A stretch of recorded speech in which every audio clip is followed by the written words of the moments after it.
visiting, though, we're glad that you've joined us this evening. We're going to sing number 500, O Thou Fount of Every Blessing, and then we'll have our class out here in the auditorium.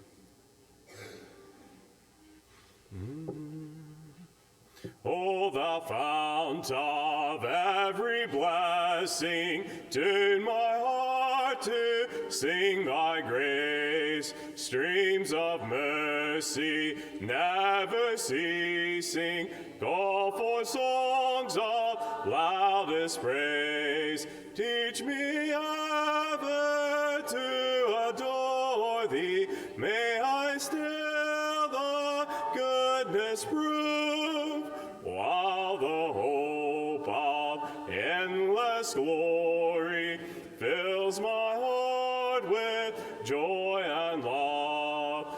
Here I raise my Ebenezer, hither by thy help I've come, and I hope by thy good pleasure safely to arrive at home. Jesus sought me when a stranger, wandering from the fold of God. He to rescue me from danger interposed his precious blood. Oh, to grace how great a debtor daily I'm constrained to be. Let thy goodness like a fetter bind my wandering heart to thee. Never let me wander from thee, never leave the God I love. Here's my heart, oh, take and seal it for thy courts above.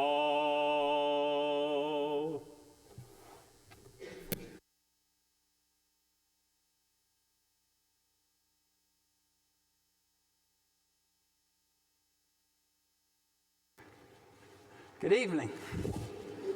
It's good to see everyone here tonight. Thankful for your presence.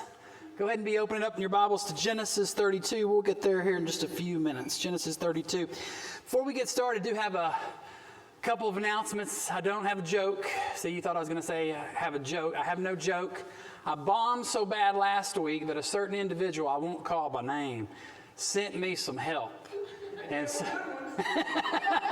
the guilty party has spoken. They were good ones. I might use them in time, but I thought I better take a week off, because if I bomb 2 weeks in a row, I don't know what that means. So no jokes tonight. But I do have a couple announcements I've been asked to announce. Number one, there are 2 cards out in the back for 2 men that have severe illnesses. And so it's been asked that we sign those for a source of encouragement, and they will get those to the individuals who need some comfort right now. And the second announcement is next Sunday is the graduation Sunday. We've talked about having a potluck on Sunday, but I was asked to stress what that means. It's not your typical church potluck where, just bring whatever, floats your boat or whatever you feel like bringing. It's an Italian-style meal, and so that's why there's actually a sign-up sheet right out here in the hallway. Is there one in the back too? Each location where you can sign up to bring lasagna or some form of Alfredo or chicken strips or things of that nature. So they're asking that we sign up so that we know what we'll have come Sunday. And so it's Italian. I'm kind of, partial to lasagna, if you want to bring some of those. I'm sure everybody likes lasagna. So, but anyway, so that's what that's about. So please sign up to bring that as we honor our graduates next week. Did I get that right? Close enough? All right.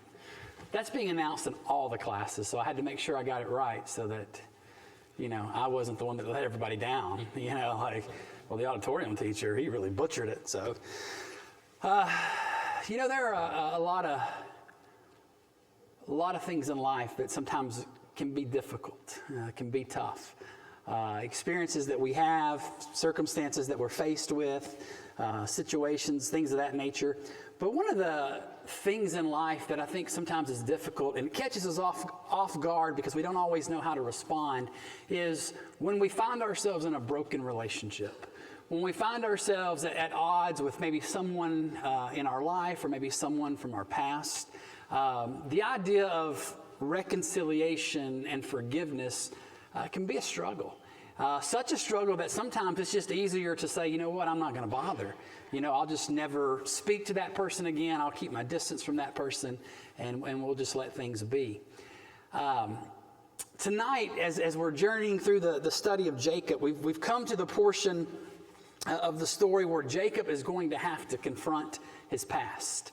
If you remember the story, as we've been going through this, Jacob has spent about 20 years away from home. He has been in the land of Haran. He has been living, with his uncle Laban. Where there he fell in love with Laban's daughters daughter, was tricked into marrying not one but two and taking two concubines. And then after 14 years of serving, he served another 6 years or so for the flock that he would take back home with him.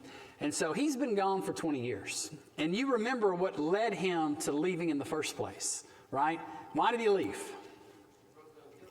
Yeah, he had to leave because his brother was going to kill him, right? Because when he schemed and deceived and tricked his father and his brother, back in Genesis chapter 27, brother vowed and said, listen, when my father dies, I'm going to kill my brother. And so Rebekah hears that. Rebekah says, hey, you need to leave for just a little while, go to your uncle's house, and when your brother basically gets over it, when the anger passes, I'll call for you. And I imagine, in all honesty, I think Jacob probably thought that call would have already come at this point in his life. I don't think Jacob probably thought it was going to take 21 years before he would find himself back home. I don't think Rebekah thought it would take that long. She thought that Esau would get over it pretty quickly. Apparently, maybe he didn't. At some point, Rebekah has passed away. We don't read anything else about her. And so Jacob has been gone for 21 years until God finally says, hey, it's time for you to go home. It's time for you to go to this land that I've promised you. And you remember as Jacob makes his way back home, we talked a little bit last week, as he's nearing the promised land, he has that vision where he sees the angels, the encampment of God's angels. And then, which is kind of interesting because when he left the land of Canaan, there was the angels ascending and descending from heaven, right? And then now as he's coming back, there's more angels, which signifies that God is with him, right? That he's got this protection, that things are going to be okay. Which at this point in Jacob's life, Jacob needs. Because Jacob is nervous, because Jacob is about to have to face his brother, because he knows in order to get back home, I have to go through the land where my brother is, the land of Seir, the land of Edom, and I'm going to have to face that past. I'm going to have to face my mistake. And what's interesting is, as Jacob is preparing for his encounter with his brother, he has to first have an encounter with God. Jacob is making these plans, and we kind of jumped forward a little bit last week, and we talked about that encounter that Jacob has where he wrestles with that man that he seems to think is divine in some way. And so what I want to do tonight is kind of back up a little bit in Genesis chapter 32 and look at the beginning of that chapter. And then we're going to get into chapter 3, and we're going to see this reunion that takes place between Jacob and Esau. And in this reunion, I think we're going to, learn at least 4 very important lessons about reconciliation that we can use in our own lives. So Genesis chapter 32 is where we're going to start. As Jacob is making his way back home, he's had this vision, and you remember after he has this vision of the angels, we talked a little bit about this last week, he sends messengers to Esau, right, to tell him, hey, I'm coming back. I've been with Laban for, this entire time I've been gone, and this is me passing back, and I have all these oxen, these animals, and these servants, and I just want you to know kind of what I'm doing. I want to have favor in your sight. I'm not coming back to start trouble. I'm not coming back to start a fight, right? That's not my intention. And so he sends these messengers in verse 6. And apparently they find Esau pretty quickly, and they come back home, and look what it says. It says, we came to your brother Esau. He is coming to meet you, and there are 400 men with him. So we talked about why Jacob would be scared, right? Because I don't think, this is probably a welcoming party on Jacob's behalf, right? This is men that Esau have with him. Some people think that he's off fighting against his enemies when the messengers of Jacob show up. That's why he has these 400 men.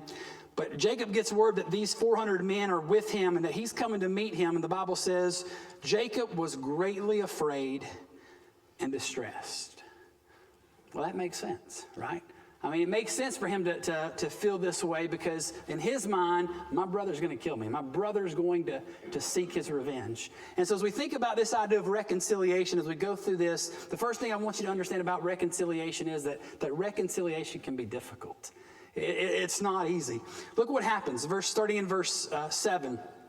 Jacob divided the people who were with him and the flocks and the herds and the camels into 2 camps, thinking, if Esau comes to the one camp and attacks it, then the camp that is left will escape. So Jacob learns that Esau's coming, and what's the first thing Jacob does?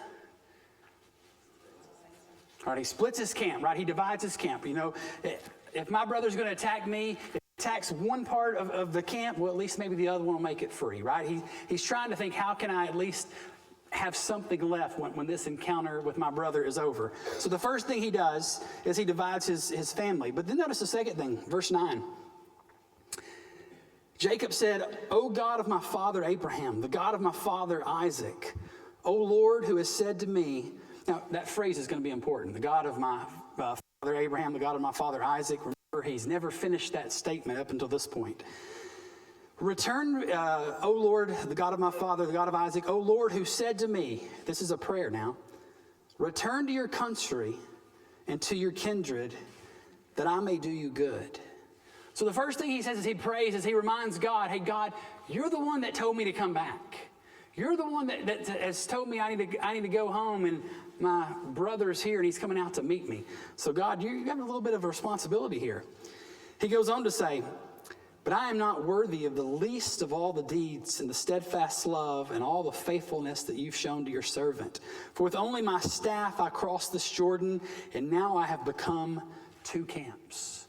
So one, God, I want to remind you that I'm coming back here because you're the one that told me to come back here. But number 2, hey, God, you've been gracious to me. You've been good to me. I left with nothing but a staff in my hand. And I'm coming back, and I've got 2 encampments, right? I've got this huge family. I've got all these animals, right? God, you're the one who has blessed me. Verse 11. God, please deliver me from the hand of my brother, from the hand of Esau, for I fear him that he may come and attack me and the mothers with the children. So, God, you told me to come back. God, you've been really good to me. And God, here's my request. Protect me. Protect my family. Protect the mother of my children. Because, again, in his mind, Esau is going to attack. And then he goes on to say, but you said, I will surely do you good and make your offspring as the sand of the sea, which cannot be numbered for the multitude. So he ends his prayer kind of reminding God, hey, God, remember the promise you made. Remember the promise 21 years ago that you made when I was there in Bethel, right? So Jacob has prayed this prayer, right? Now look what happens, verse 13. So he stayed there that night. From what he had with him, he took a present for his brother Esau. 200 female goats, 20 male goats, 200 ewes and 20 rams, 30 milking camels and their calves, 40 cows, 10 bulls, 20 female donkeys, and 10 male donkeys. And these he handed over to his servants, every drove by itself, and said to his servants, pass on ahead of me and put a space between drove and drove. And he instructed the first, when Esau, my brother, meets you and asks, to whom do you belong? Where are you going? And whose are these ahead of you? Then you shall say, they belong to your servant Jacob. They are a present sent to my lord Esau, and moreover, he is behind us. He likewise instructed the second and the third and all who followed in the droves. You shall say the same thing to Esau when you find him. And you shall say, moreover, that your servant Jacob is behind us. For he thought, I may appease him with the present that goes ahead of me, and afterward I shall see his face, and perhaps he will accept me. So the present passed on ahead of him, and he himself stayed that night in the camp. So as Jacob learns what is happening, that Esau is coming out to meet him, the first thing he does is what? Okay, divides the camp, right? We divide the camp. Second thing he does is, all right, he prays. And the third thing he does is he...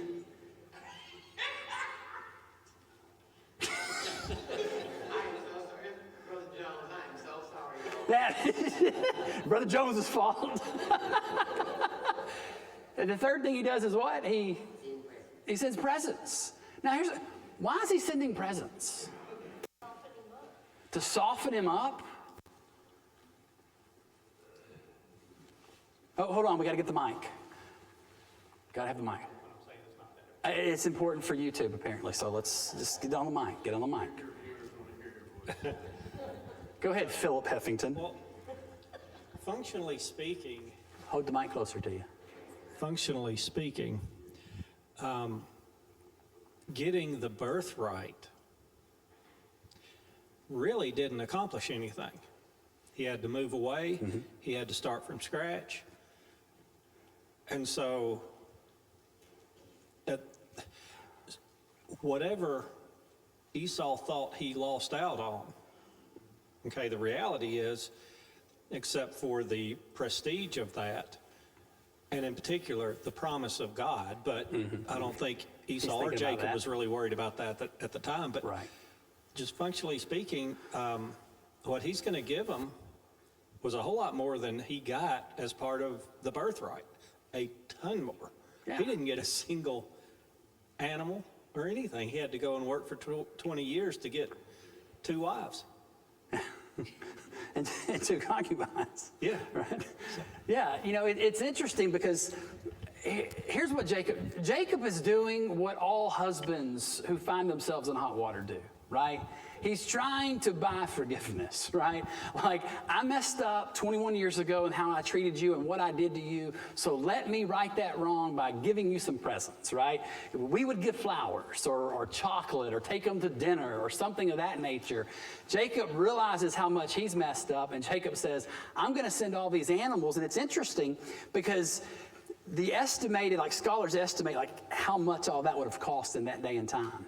And many scholars believe that the entourage that he sends, 550 animals, plus you got the ones that had the calves, you know, maybe up to 580 different animals, would have probably cost about $100,000.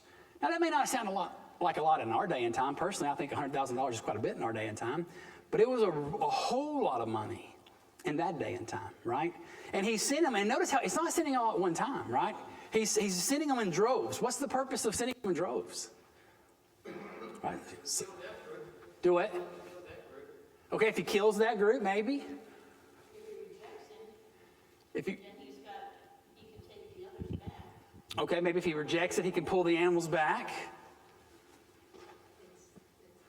Each time it's a gift. Each time's a gift, yeah. I think what he's doing is he's trying to get Esau's attention. Like, you know, he sends, you know, just imagine he sends 100 of these animals at one time. Hey, here's a gift for you.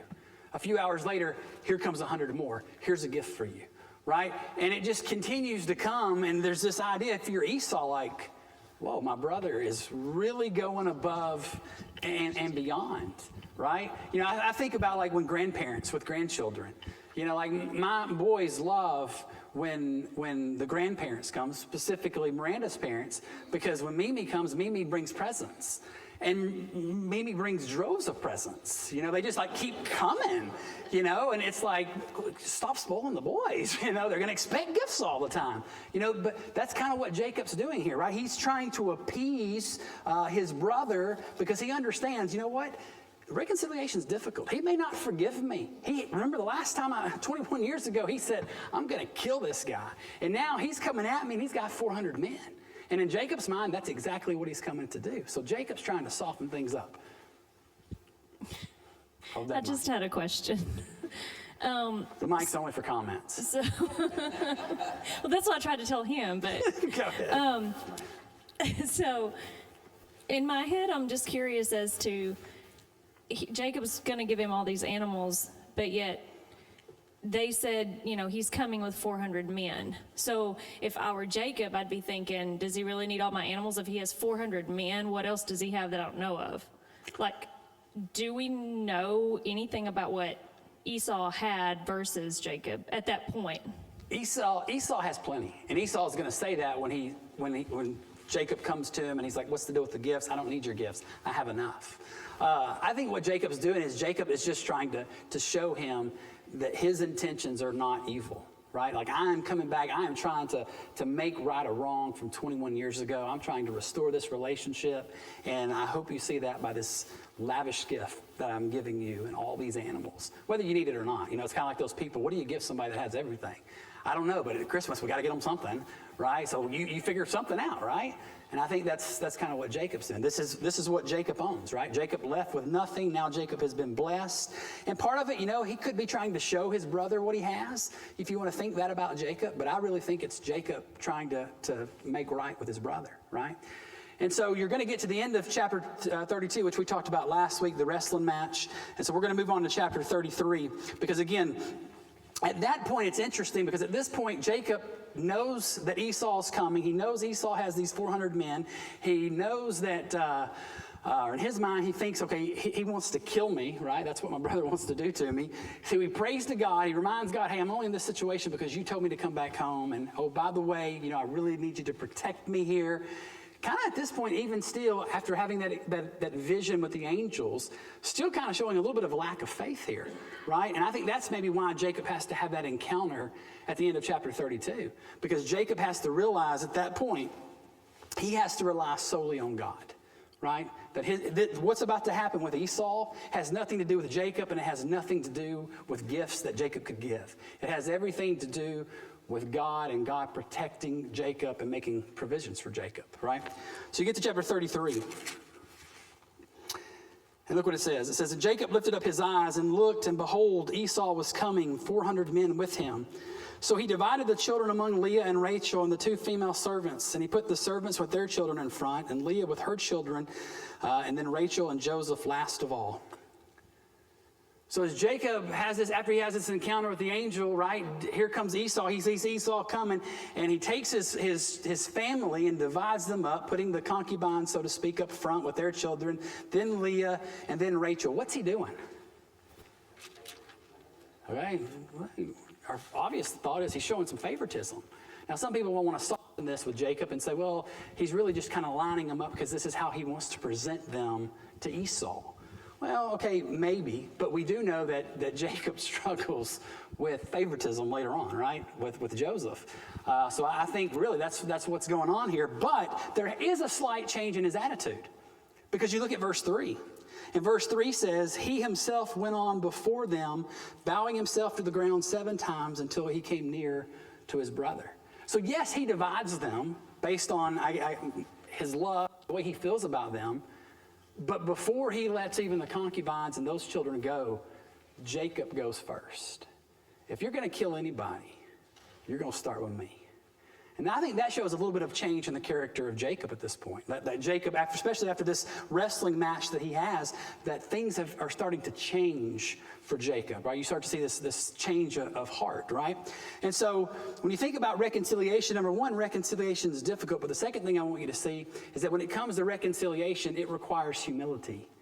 And it requires humility on both the part of the victim, the one who's been hurt, but it also requires humility on the part of the one who's done the offending, right? The one who has caused the heartache and the pain. Because I want you to notice Jacob's response. Jacob goes up to Esau, he's at the front, and he bows himself to the ground 7 times, right? Which is kind of the way you would, in that day and time, that you would treat a king, that you would prostrate yourself 7 times before a king. And Jacob does that to his brother. But Esau ran to meet him and embraced him and fell on his neck and kissed him, and they wept. And when Esau lifted up his eyes, he saw the women and the children, and he said, "Who were these with you?" Now that's an interesting question. right? Like, who are all these people with you? And Jacob begins to explain, well, these are the children whom God has graciously given to your servant. And then the servants drew near, and they and their children bowed down. Leah, likewise, her children. And then last, Joseph and Rachel draw near, and they bow down. It's interesting because I don't know if this kind of lets us understand a little bit about the culture of that day, but as Esau sees these 4 women, and he sees all these children, and Jacob is trying to explain, well, this is my wife, and well, this is her maidservant, and well, I had children with her and her maidservant, and here's my other wife, and here's her maidservant. It's almost as if Esau is looking at this saying, what is this? Like, what has happened in your life the last 21 years, bro? Like, you're supposed to leave getting 1 wife, and now you got like 4 and all these kids. And Jacob, notice not just Jacob, but the wives and all the children, they all bow down before Esau. Why are they bowing down? They're following the lead of Jacob, absolutely. What'd you say, Philip? Yeah, it's a sign of respect, right? Again, Jacob is trying to appease, make appeasement with Esau. He's trying to right a wrong in his life. And in order to do that, you know what Jacob has to do? He has to humble himself. Jacob, the one who God said, hey, you're going to be the one who's blessed, right? The older is going to serve the younger, but at this moment, Jacob is prostrate on the ground, bowing 7 times. All of his family is doing the same thing. He's offering all these gifts to Esau. Why? Because he's trying to show humility. Esau wants you to know I messed up. You think about it. Was Jacob going to get the blessing? Was Jacob the one to be blessed? Absolutely. God prophesied that from the beginning. But Jacob ran ahead of God, didn't wait on God's timing, and fractured and basically destroyed his family. And oh, how things could have been different if he had a little faith and trust and just waited on God's timing. But he didn't. And he's messed things up. Oh, yeah, Mama, yeah, she's to blame too. Absolutely. And now he's trying to make this to basically rectify this wrong with Esau. And in order to do that, I have to humble myself. And that's the way reconciliation works, right? I mean, when you're the person who's the offender, right? When I wrong someone, like, there comes a point in time I have to humble myself and realize, you know what, I've wronged those people. In Colossians chapter 3, when Paul writes about the new man, he talks about clothing yourself with these attributes. And he begins with compassionate hearts, and then kindness. And the third thing he says is humility. You have to be a humble person. And when it comes to relationships, we have to have humility. I have to understand that when I hurt someone, I can be humble enough to say, you know what? I was wrong. I messed up in how I treated you. I've messed up in the way that I talked to you or spoke to you or whatever it might be. And for Jacob, he has to humble himself. And that's what you see here. Jacob is humbling himself, but you don't just see Jacob humbling himself. You also see Esau humbling himself. Because as Jacob comes out and Jacob's bowing on the ground, what's verse 4 tell you about Esau? He ran to him and he did what? He hugged him and he kissed him and they embraced and they cried. Now, what does that remind you of? The story of the prodigal son. Luke chapter 15, verse 20, when the father sees the son who had been the one in the wrong. And the father embraces and weeps with him and kisses him and clothes him, right? You begin to see this attitude change, not just with Jacob, but you see this attitude change with even Esau. In the way that Esau is humbling himself, right? The way that Esau is responding to Jacob. When people hurt us, when people wrong us, right? And sometimes it fractures relationships. When you're the victim of whatever it was that happened, it can be hard sometimes to get over that. It really can. It can be hard to choose the high road, as we might say, and choose to do what the Bible teaches, which is to forgive. I mean, you remember Jesus was asked the question in Matthew, the 18th chapter. Peter comes to him, verse 20, and Peter says, Lord, if my brother sins against me, How many times do I have to forgive him? Up to 7 times. Now listen, if you wrong me 7 times, that's a whole lot in my book, right? And like 1 time, okay, 2 times, 3 times, 7 times, that's just a little ridiculous. And so Peter probably feels good about himself saying, Lord, you know, if I forgive him 7 times, 7 kind of the number for completeness or wholeness. And Jesus looks at him and says, no, Peter, not 7 times. What's Jesus say? Yeah. Some translations say 77 times. Some say 7 times 7. How you translate the Greek word there is not what's important, because it's not about the number, right? It's about the attitude. That if your brother sins against you and it's in your power to forgive, you know what you're to do? You're to forgive. That's the point that Jesus is making. Right? The Bible teaches clearly that God expects his people to have an attitude of reconciliation. Right? Earlier, before you get to the part there and where Peter asked that question and Jesus tells the parable about the unforgiving servant, you have Jesus saying, hey, if your brother sins against you, what are you to do? You're to go to him. And you're to tell him, you're to talk to him. And if he listens, he says, you've gained your brother. Right? You've won it back. You've reconciled the relationship. That's how Christians are supposed to operate. Right? We're supposed to be humble enough to say, you know what? If I'm the one who's wronged you, I'm big enough to admit I messed up and I need forgiveness. And if you've wronged me and I'm the victim, I need to be big enough and humble enough to, you know what? I forgive you. Right? I'm not going to choose to seek revenge. I'm not going to choose to hold this grudge. I'm going to choose to humble myself and allow you to be forgiven, right? To grant you that. All right, Philip, hold on.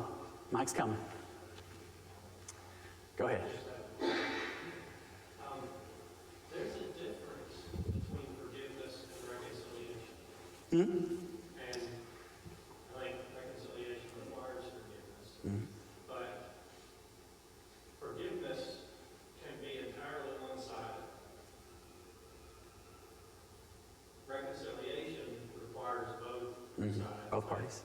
Somewhere in all this, it seems to me that whatever bad blood there was, because there were a whole lot of people to blame for how it was played out. But time and or just, reminiscing, missing your brother, whatever. Somewhere in there, Esau forgave, which allowed for The reconciliation take place. Right. and our responsibility is not the reconciliation per se, because that may or may not. Right. To have that forgiving attitude. Absolutely, yeah. And I think, too, here what we see with Esau, I don't think this is just Esau. I think this is God working in the heart of Esau to soften that heart. Because, again, what was the promise he made to Jacob? I'm going to protect you, right? And Esau, what was his vow? I'm going to kill him, right? I don't know where Matt went. Oh, I guess we lost the mic. Philip broke it. Piggyback.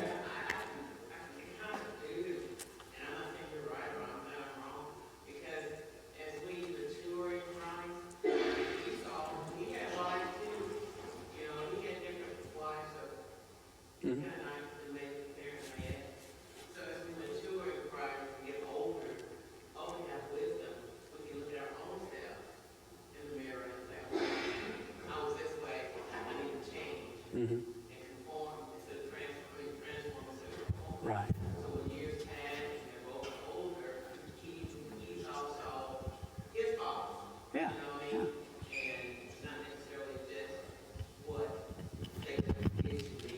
Yeah, he grew too. Yeah. Yeah. And that's part of the idea of, reconciliation. It takes 2 parties to reconcile. But again, Jacob did his part to try to make the reconciliation happen, not knowing how Esau was going to respond.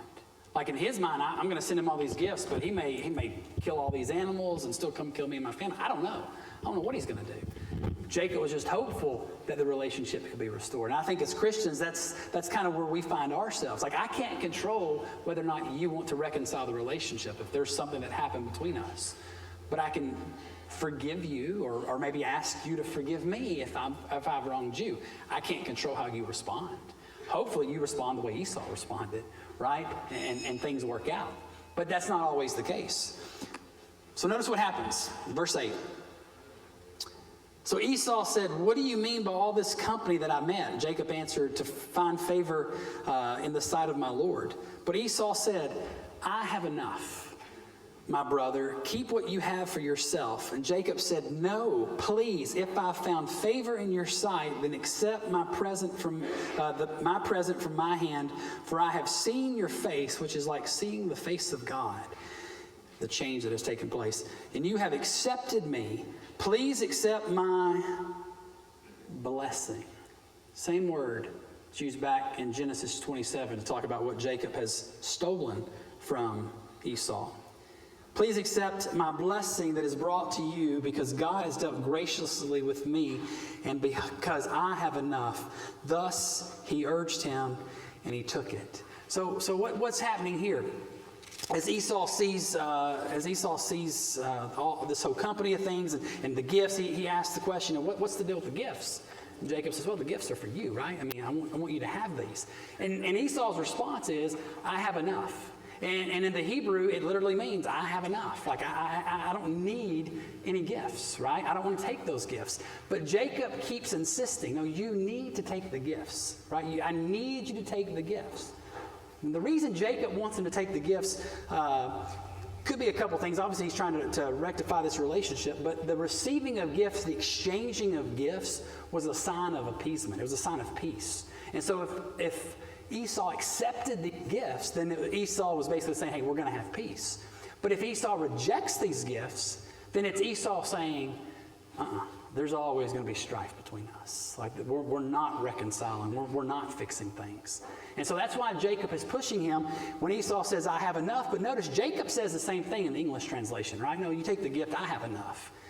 But really, in the Hebrew, the way it's translated is, Esau says, "I have enough." And when Jacob responds and says, "No, you take these gifts because I have," he says, "everything. I have what I need." Perhaps going back to what has just happened in his life, right? And the blessing that God has made and the wrestling with God. This leads to the third thing about reconciliation. Reconciliation requires people to be willing to change. And I think in both of these individuals, you see change take place, right? You see Jacob change and Jacob wanting to make things right and admit that he's wrong and the willingness to give this gift. But you also see the change in Esau. Because Esau vowed to kill him, and now Esau's kissing him, right? Jacob wants to give him gifts, and instead of saying, "Yeah, you owe me, buddy, I'll take all your stuff," Esau says, "No, I don't need your gifts." And then Esau eventually does agree to take the gifts because Jacob keeps persisting. And then look what happens. It's interesting. Esau says, "Let us be on our journey. On our way, I will go ahead of you." But Jacob said to him, "My Lord knows that the children are frail and that they are the nursing flocks and herds are care to me. If they are driven hard for one day, all the flocks will die. So let my Lord pass on ahead of his servant, and I will lead on slowly at the pace of the livestock that are ahead of me, and at the pace of the children until I come to my Lord in Seir," or until I come to him in Edom. So not only does Esau not kill him, not only is he'd say, "Hey, I don't really want your gifts." I mean, not that he didn't want to make peace, but I don't need your gifts. But the third thing you see is Esau basically says, "Hey, let's go back together. Let me help protect you." Right? I got all these men, right? Let us go back together and I will protect you. And Jacob says, no, you go on ahead, right? I've got the children and we got the animals. They're going to go at a slower pace. And we can make talk a lot about why does Jacob respond this way? Why doesn't he want Esau to go back with him? Some people, think it's because Jacob, doesn't want to be around Esau. But the point is, Esau's offering to protect him. And Jacob says, "That's okay. You don't have to do that," right? In fact, you look at verse 15. So Esau's response then is, "Well, let me leave with you some of the people who are with me." Right? So, okay, I won't stay, but let me at least leave some of the men with me, this army basically that I have, and let them travel back with you. But he said, "What need is there? Let me find favor in the sight of my Lord." So what I want you to think about when it comes to reconciliation is, in order for reconciliation to take place, you have to have people that are willing to change, right? Not only do they have to humble themselves enough to admit they're wrong or to be willing to forgive, but they also have to be willing to make changes in their life. Because if there was an issue before, you may forgive me or I may forgive you, but if the issue doesn't change, guess what's going to happen? We're still going to have some problems. We're still going to have issues. And so you see both of these men, you see their hearts softening. And again, remember, Esau is described in the New Testament as a very profane man. Right now, he's not a very holy man. But God has at least worked in his heart enough that he sees his brother differently. Right? He wants to treat his brother differently. Right? So, see how the story ends. So we don't know if Esau was changed. Yeah, at this point, yeah. But he's described in the New Testament as profane. But look how it ends, verse 16. We got just a few minutes. She said no to that mic, man. So get that out of my face. Verse 16. So Esau returned that day on the way to Seir, but Jacob journeyed to Succoth. Succoth just means booth, right? Or booths. And he built himself a house, and he made booths for his livestock. And therefore, the name of that place was called Succoth. Now, this is what's interesting. If you go back to before I do that, let me say this about reconciliation. Right? Reconciliation can be difficult. Reconciliation requires humility for both individuals or all individuals. It requires people to change. And the fourth thing is, it can lead to peace. When you do reconcile those relationships, it can lead to peace. And what's interesting is you don't read about a brotherly feud, right? In fact, you're not going to read really much about Esau from this point forward. You're going to read in chapter 36 about his descendants, but you're not going to read a whole lot about Esau, right? The story is now going to focus on Jacob and Jacob's children and Jacob's family and the many problems they face. But here's what's interesting. First, the end of verse 14, right? So Jacob says, "You let my Lord pass on ahead with his servants. I will lead on slowly at the pace of the livestock ahead of me, at the pace of the children, until I come to my Lord in Seir." So it's almost as if Jacob's promising to go be where Esau, I'm going to come to you. But the end of the chapter, where does Jacob go? Well, before he goes into the land of promise, he ends up in the land of Succoth, right? Jacob's here, and Esau's over here. And people see that, and people say, "Oh, Jacob's being Jacob again," right? Jacob's being that trickster, right? He's a deceiver, right? He's trying to get away from his brother, tells his brother, "You go on ahead of me, I'm going to come to you." And as soon as his brother gets out of sight, man, Jacob changes directions, and he goes the opposite direction. I'm not going to be around my brother. And so there are people that read that, and they read that about Jacob, and they think, it's just Jacob being Jacob. He's a deceiver, right? He's a heel grabber. He's a trickster, right? That's who he is. He hasn't changed. But here's what I want you to think about. The words that Jacob says don't imply that Jacob is going to go and dwell in the land where Esau is. He just says, "I'm going to come to you," right? We might say it this way: "I'm going to come visit you," right? Like, I go visit people, I don't go live where they are. I got my parents, I'll drive and see them, but I come back to my home, right? To my dwelling place. And when I think about Jacob, people want to jump on Jacob real quick and say, "Well, it's just the same old Jacob." But I don't know that he is. Because ultimately, where's Jacob supposed to be? He's supposed to be in the land of Canaan. Now he's going to make a pit stop here and spend some time before he gets there. But eventually he's going to find himself where God called him to be, right? And so as we read that, and you may not even thought about that or notice that, but I just want you to think about the fact that, number one, I don't think that's Jacob saying that he's going to go live where Esau lives. But the second thing is, I would say this: the Bible doesn't tell us that Jacob never went. Just because there's no mention of it doesn't mean that Jacob lied. Doesn't mean that Jacob was being deceitful to his brother. In fact, we do know that Jacob and Esau saw each other again. Because at the end of Genesis chapter 35, you have the death of Isaac. And as the story of Isaac ends, and Isaac hasn't been talked about in several chapters, and he's just briefly mentioned at the end of chapter 35, and it talks about his death, and it ends this way. Isaac was buried by his sons, Jacob and Esau. In other words, they did spend some time together. So I point that out because, if you read or study, if you notice that, you may think, well, Jacob's just being Jacob. That deceiver, that trickster. But I don't think that was the case. Now, maybe he didn't go down, but maybe he had a good reason for not going. Maybe he didn't want to be around Esau because of how Esau's described. Well, we don't know. But we have to be careful to just immediately draw conclusions and think, well, it's the same old Jacob. Because I believe you start to see the heart of Jacob change with that experience that he had at the end of Genesis chapter 32. Right? He's not going to be a perfect man. He's going to make lots of mistakes. But that limp that he was given on that occasion, I think remained, not the limp itself physically perhaps, maybe it did, but I think that the impact of that remained with him for the rest of his life. So, any closing thoughts or comments as we end tonight? All right, well, thank you for your comments. Thank you, Matt, for running the mic around. And see you guys next week.